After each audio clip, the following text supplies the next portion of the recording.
Carlos. Boa noite a todos e a todas. Nós lemos, pouco tempo atrás, o conto A Missa do Galo, de Machado de Assis. E eu propus a vocês um exercício de criação.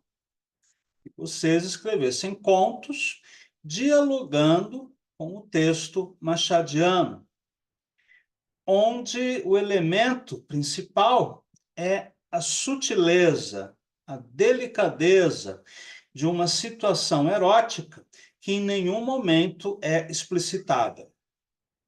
Vamos ler, então, alguns dos trabalhos de vocês, começando com o conto do Pedro Simões. Pedro, por favor, publique o arquivo do conto no chat do Zoom, assim os outros vão poder acompanhar a leitura. Deixa eu entrar aqui.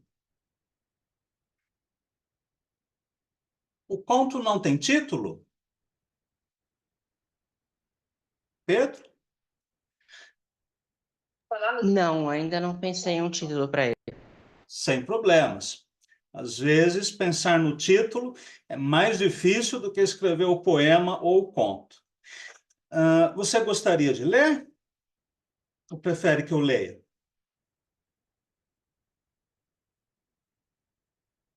Pedro? Prefiro que você leia, mas eu acho que não cabe no chat. Então, tudo bem. Vou iniciar a leitura. Mas tá no grupo. Quem tá no grupo pode acompanhar. É que se for procurar no histórico... Não, eu já enviei lá, enviei Ah, ontem. envia de É. novo, porque muita gente publicou no grupo e acabou tendo muitas mensagens, aí para achar no histórico leva tempo. Então, se você puder publicar de novo, seria bom. Publiquei de novo. Ótimo. Bem, vou iniciar.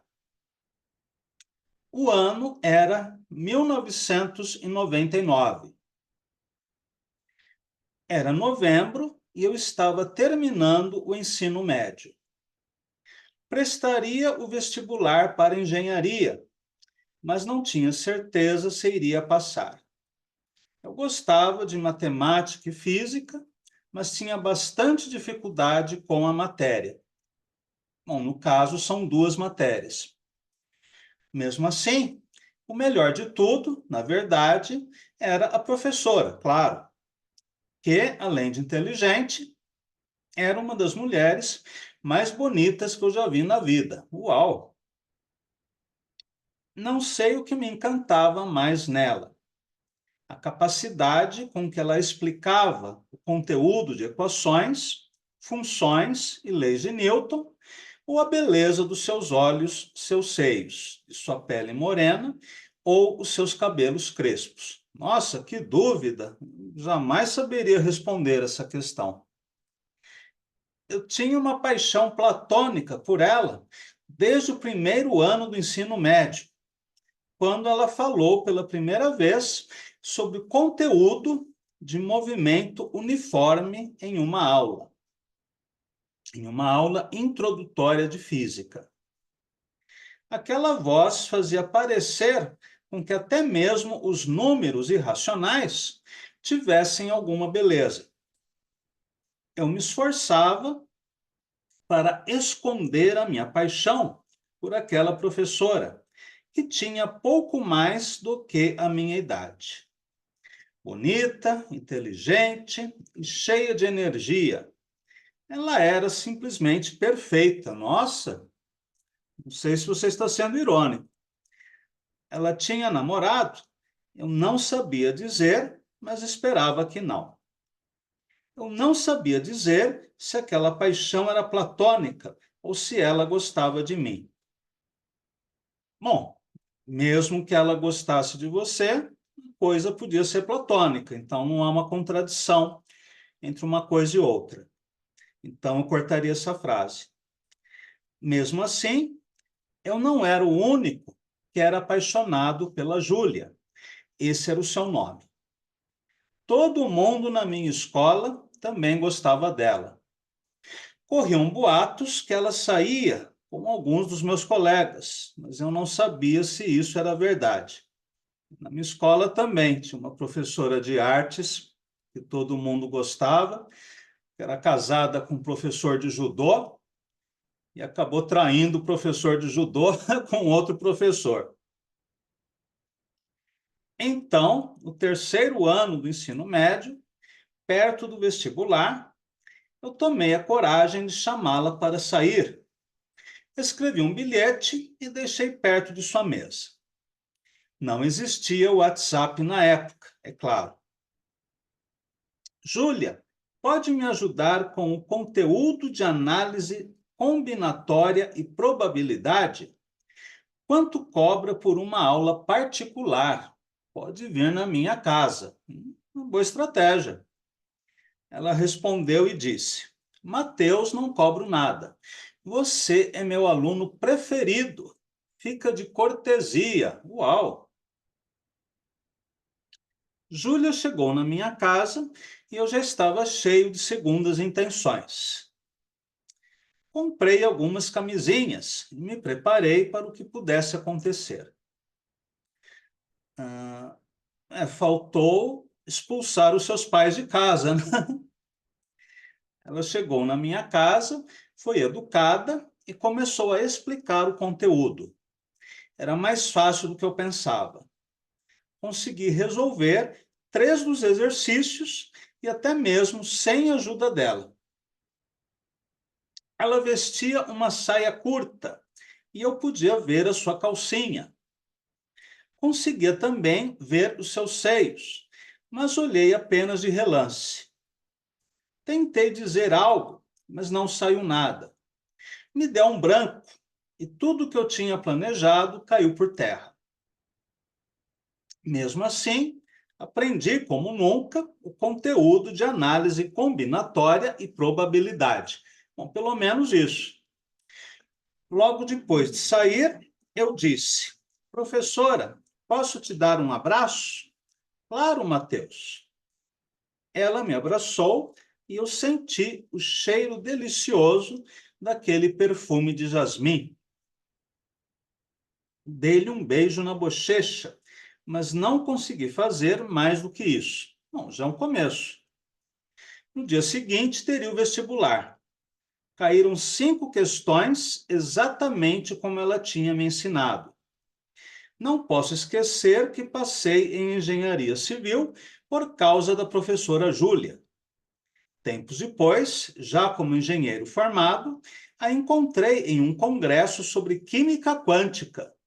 Olhei para ela e disse: Muito obrigado, querida. Ela sorriu. Interessante o final do conto.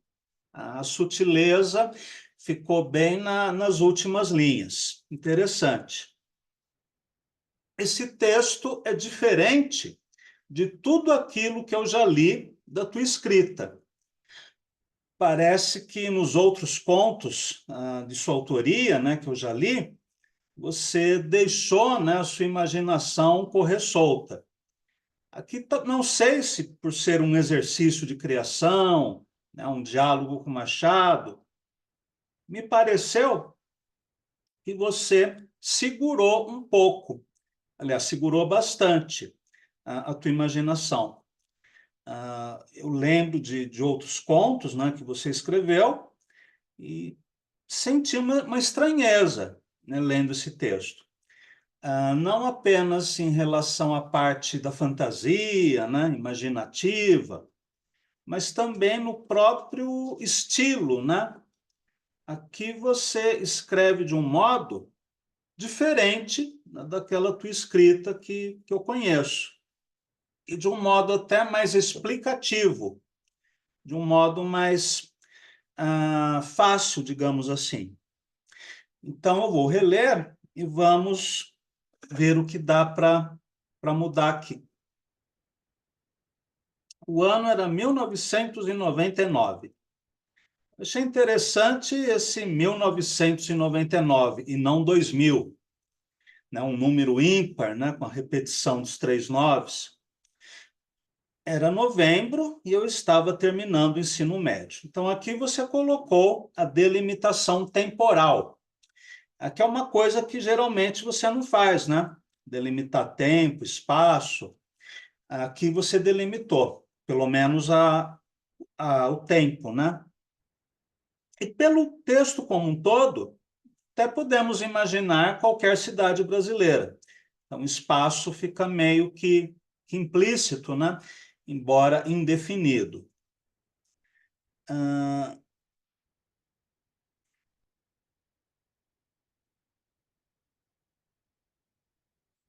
era uma das mulheres mais bonitas que eu já vi na vida. Eu mudaria essa frase.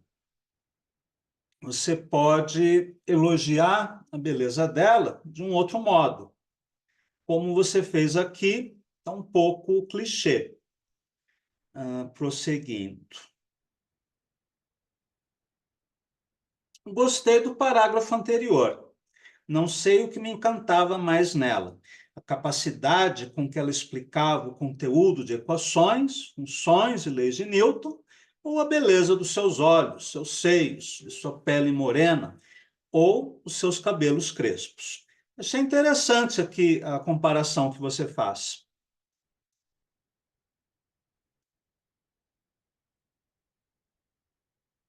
As frases eu achei muito longas. Se você pudesse encurtar um pouquinho, seria bom. Por exemplo, aqui. Eu tinha uma paixão platônica por ela desde o primeiro ano do ensino médio, quando ela falou pela primeira vez sobre o conteúdo de movimento uniforme em uma aula introdutória de física. Quase 3 linhas para uma frase, está muito longo. E, por exemplo, daria uma encurtada. Aí depois, aquela voz fazia parecer com que até mesmo os números irracionais tivessem alguma beleza. Excelente! Gostei bastante dessa frase.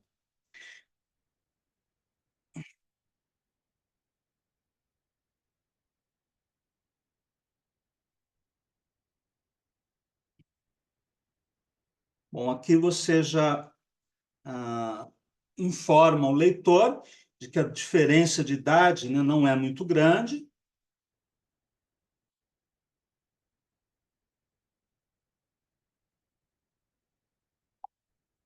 Eu cortaria desde eu não sabia dizer até mesmo assim. E começaria a frase com: eu não era o único que era apaixonado pela Júlia. A paixão platônica pode ser dos dois, né?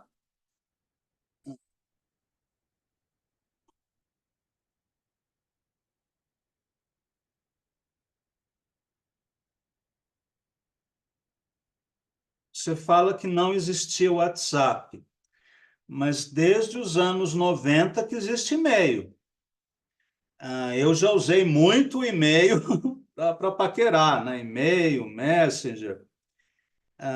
Então, aqui eu repensaria essa frase. Senão, você vai dar a impressão de que isso aconteceu. Aliás, você diz a data, 1999. Nessa época, existia e-mail e existia Messenger. Então, repensaria aqui. Você falou em bilhete, né? Em 1999 não tinha mais bilhete. Você pode ter encontrado a professora pelo Facebook, aí mandou uma mensagem, né, pelo Messenger, ah, ou ela disponibilizou o e-mail, né, para os alunos tirarem dúvidas com ela, aí você escreveu por e-mail.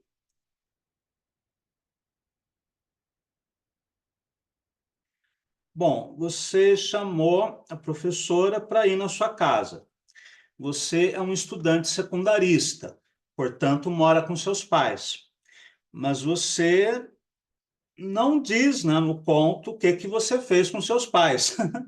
Eu, por exemplo, quando era jovem, dei uma festa na minha casa, aí eu mandei o meu pai ficar hospedado com a minha irmã mais nova, minha mãe hospedada com a minha irmã mais velha, né, para poder ter privacidade, e ainda assim me dei muito mal na festa. Mas vamos continuar.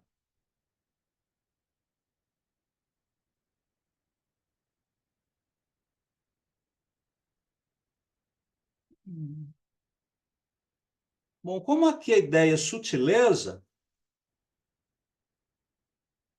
quando você escreve, ela vestia uma saia curta e eu podia ver a sua calcinha, conseguia também ver os seus seios. Nada contra, mas como aqui a ideia é sutileza, eu acho que fica um pouco excessivo. A ideia é insinuar mais do que mostrar. O Mallarmé em uma frase: nomear um objeto significa matar 3/4 do prazer de adivinhá-lo. Sugerir, eis o sonho. No conto do Machado, por exemplo, a moça mostra as chinelas, nem ao pé, nem ao tornozelo, são as chinelas. Mostra os cotovelos, mostra os dentes, e ainda assim o rapaz ficou louco de tesão, né?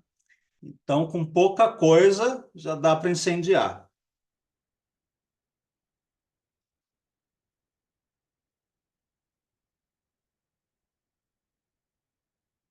Professora, posso te dar um abraço? Claro, Matheus. Esse perfume de jasmim também me pareceu um pouco clichê. Eu tentaria me referir ao perfume dela de um outro modo, mais inusitado. Aqui onde você escreve bochecha, eu escreveria face, porque bochecha dá uma ideia de bochecha de bebê, né? Uma palavra mais infantilizada, enquanto face já é mais de adulto.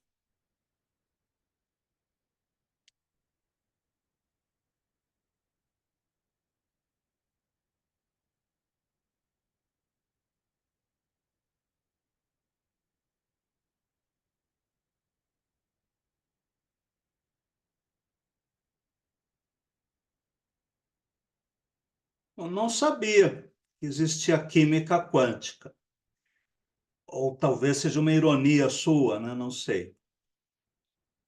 Esse final foi muito bacana. No geral, Pedro, eu faria uma revisão estilística, ou seja, o enredo é bem legal. Gostou do Despachar os Pais, Isadora? A minha mãe saiu de casa sob protesto. Eu adorei. Meu pai não reclamou, né? Foi passivamente. Não sei se ele já imaginava as minhas intenções, mas a minha mãe, que com certeza sabia as minhas intenções, saiu sob protestos. No geral, eu faria uma revisão estilística. Embora um texto de ficção não seja um poema, mas a prosa também tem a sua poética, também tem a sua construção estética. Aqui você se preocupou muito com a narrativa, com a história, e se despreocupou completamente com a música e com a pintura. Um texto, qualquer que seja ele, se for um texto literário, ele precisa ter uma preocupação também com as imagens, com as sonoridades, ainda que você esteja contando uma história. Se nós pensarmos na Clarice Lispector, por exemplo, no Laços de Família, por exemplo. Então, no caso,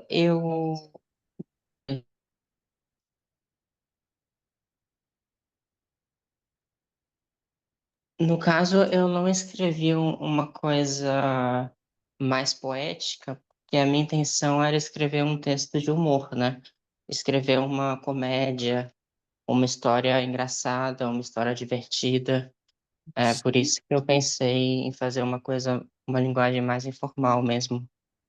Mas até num texto de humor, se for um texto literário, você tem um trabalho estético, que pode não ser tão ah, apurado, né, quanto você faria num outro texto mais sério, mas ainda assim precisa pensar no ritmo das frases, na imagética. Por exemplo, aqui não há imagens, com exceção de quando você fala dos seios, da calcinha, não há imagens. Claro que você não é obrigado, bom, você não é obrigado a nada, mas não é obrigado a fazer um texto descritivo. Ele pode ter uma ênfase narrativa, mas sempre é interessante descrever o cenário, ah, falar como que era a sala de aula, ou a sala de visita, ou a maneira como ela estava vestida, enfim, pensar em imagens, né? Dar mais colorido ao texto. E eu faria uma releitura do texto, se possível em voz alta, já que é um texto curto, para ouvir o som das frases. Algumas estão muito longas. E em vários momentos você usa clichês, que não é algo recorrente na tua escrita, até fiquei surpreso.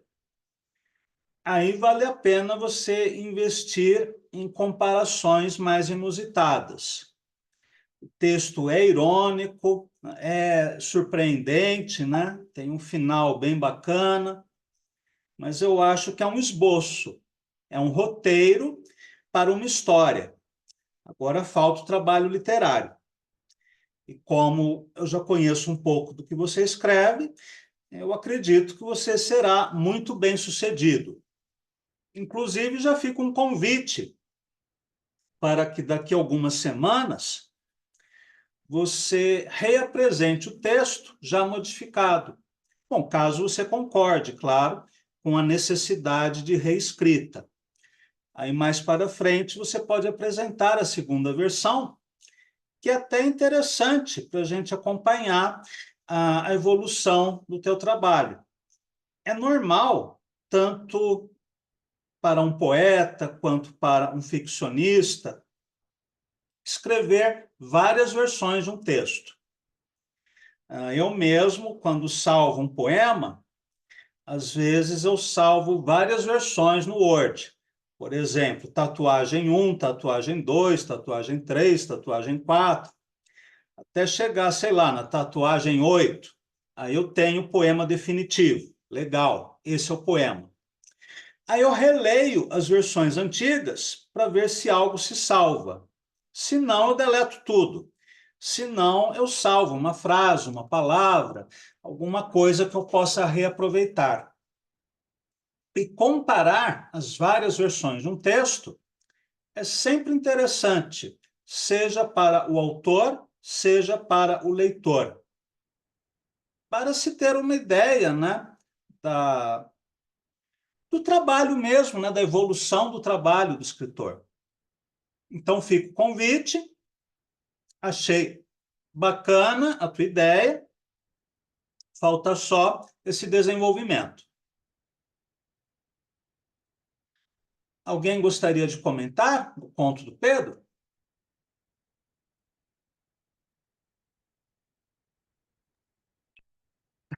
Essa história vai longe.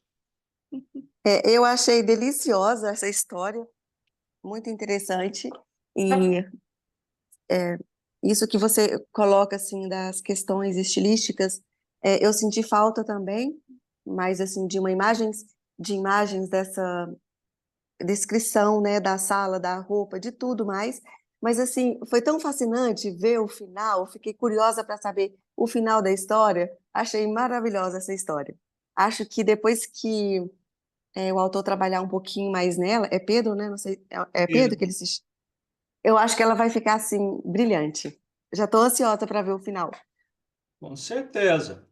Esse conto é um diálogo com a Missa do Galo, do Machado de Assis, né? Um exercício de criação que eu propus. Justamente por isso, o conto não vai ter um final, né? Bom, o conto do Machado até tem um final, mas eu acredito que essa história não precisa de um final. Pode ficar em aberto. Agora, outro aspecto que eu acho que você pode melhorar um pouco é o da insinuação erótica. Por exemplo, como que o Machado cria a tensão erótica? De repente, a moça coloca os cotovelos na mesa e mostra os braços.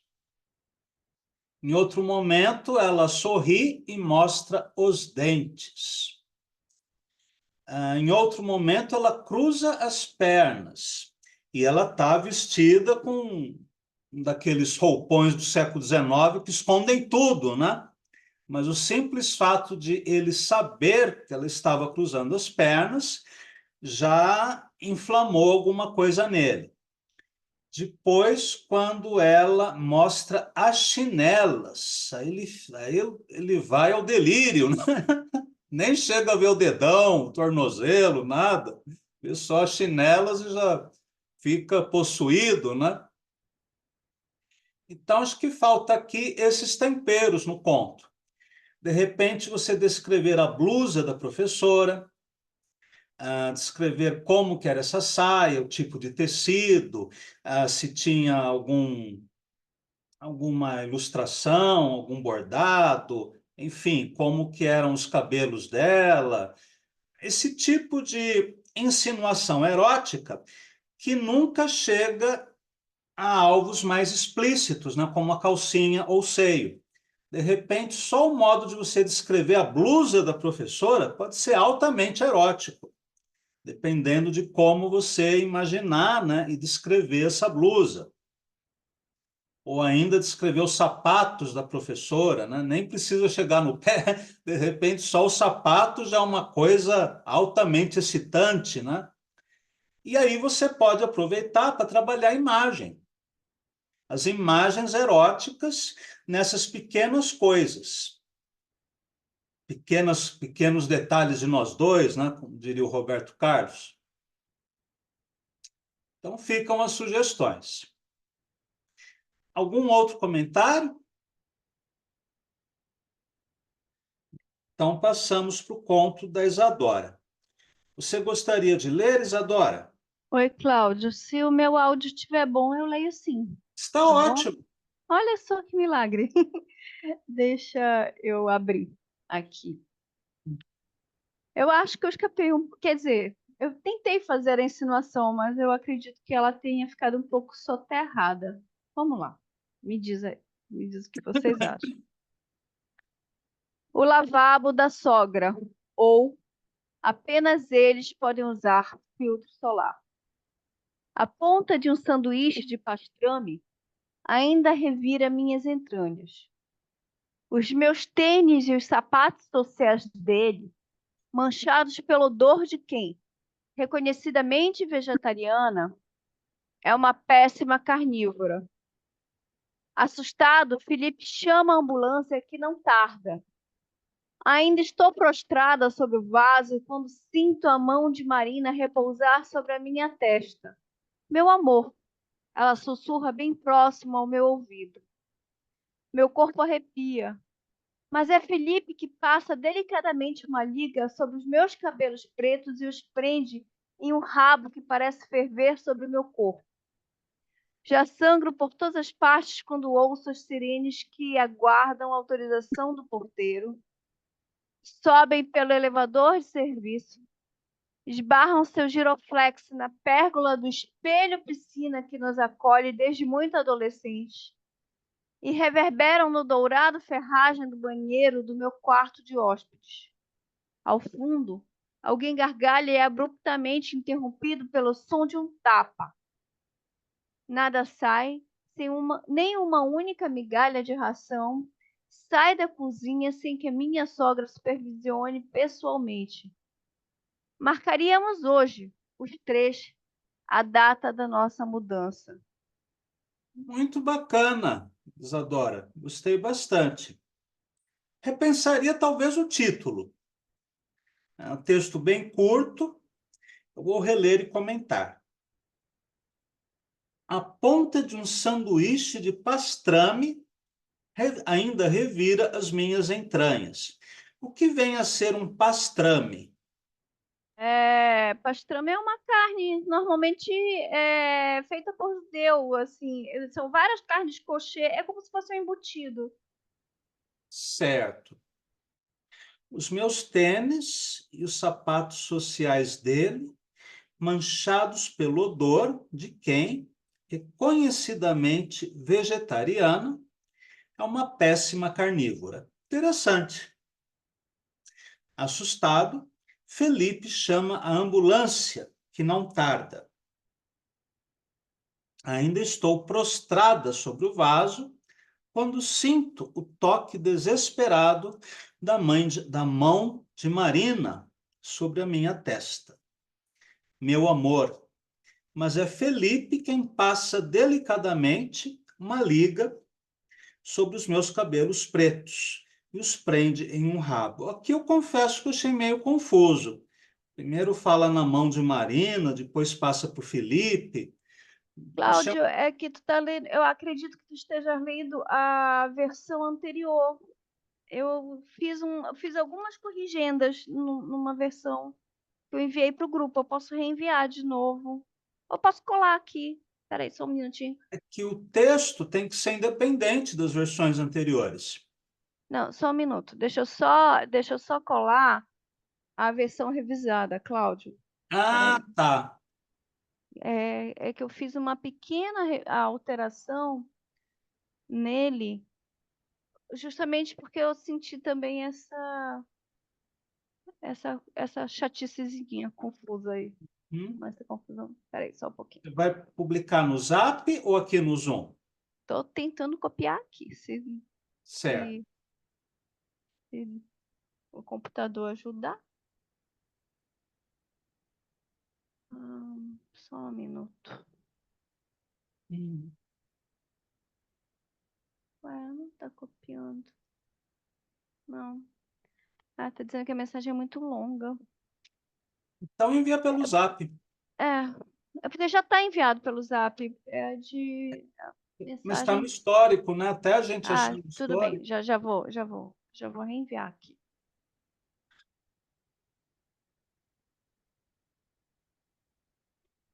O título, Cláudio, eu pensei no Eles Não Usam Black Tie. As coisas involuntárias que acontecem. A gente vai de um lado e acaba indo para outro.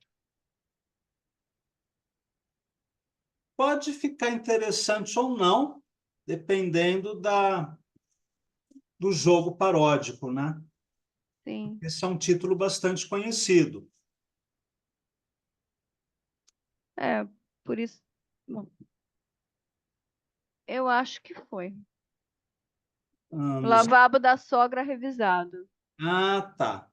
Então, deixa eu abrir aqui. Desculpa, gente. Tudo bem. Espera aí. Deixa eu mudar aqui a fonte.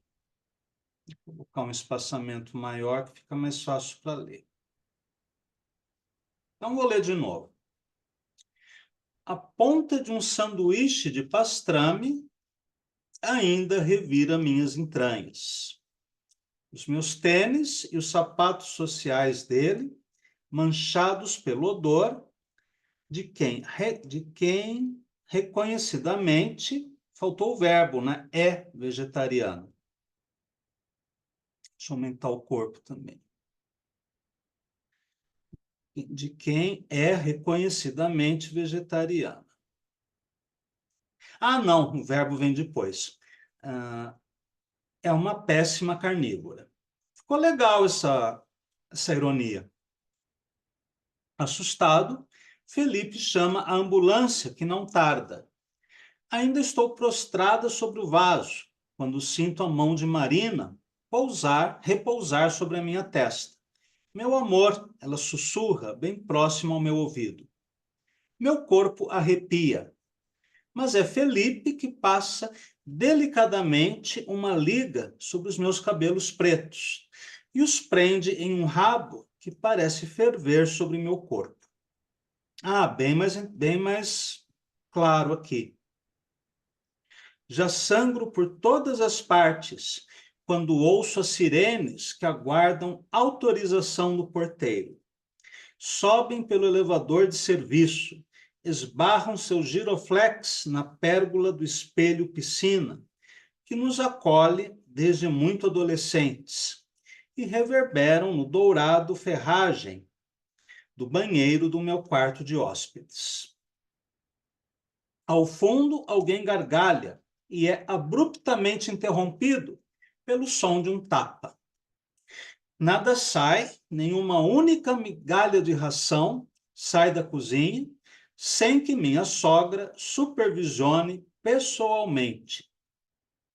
Marcaríamos hoje, os três, a data da nossa mudança. Marina é a sogra? Marina, na verdade, eu pensei num trisal, né?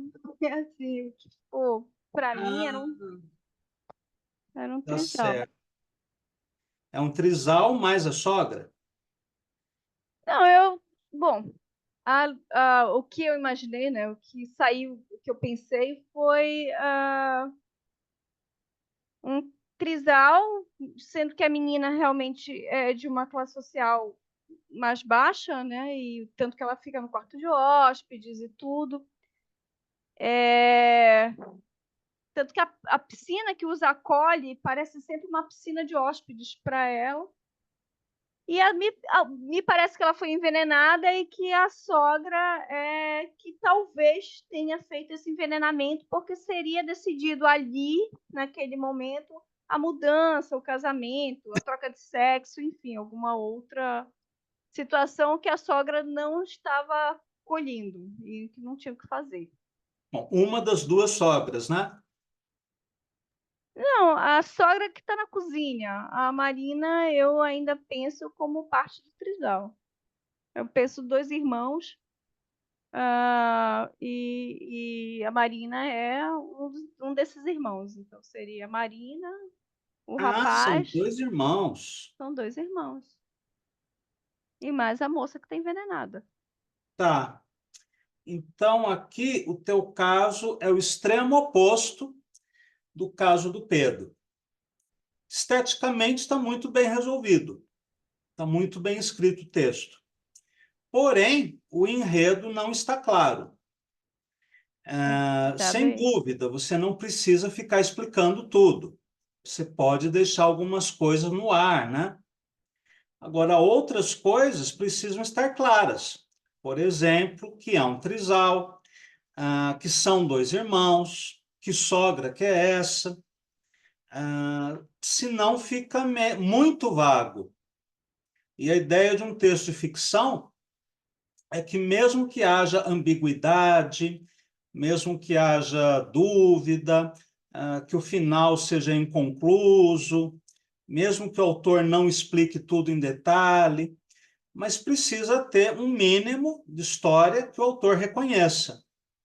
E aqui, nesse caso, eu acho que faltou desenvolvimento de enredo. Tens toda a razão, Cláudio.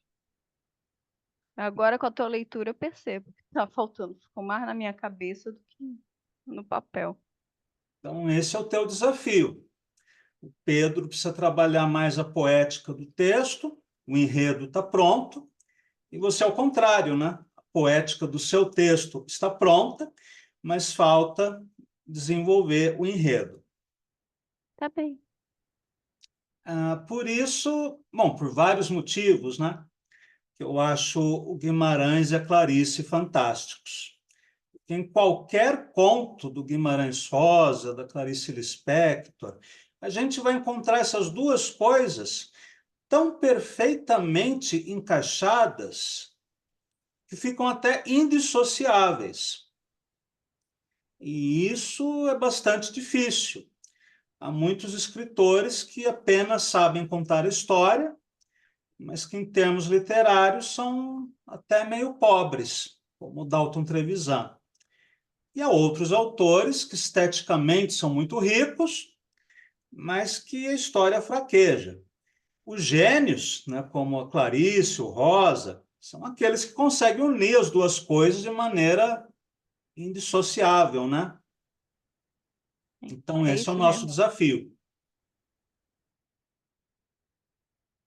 Desafio aceito, Cláudio.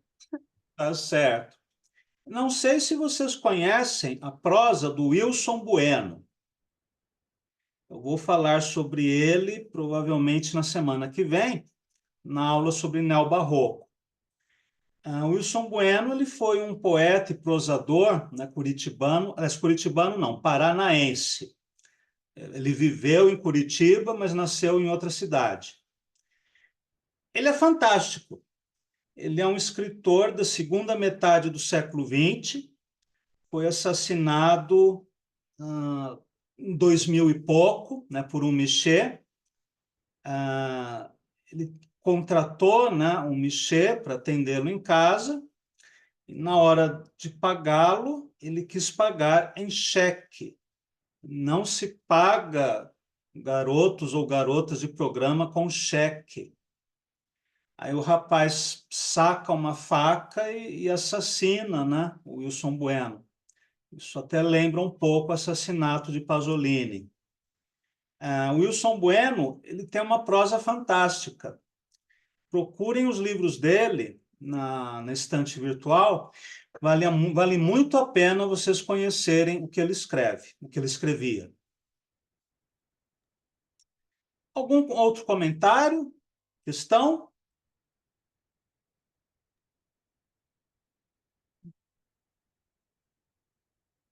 Bem, então, por hoje ficamos por aqui, né?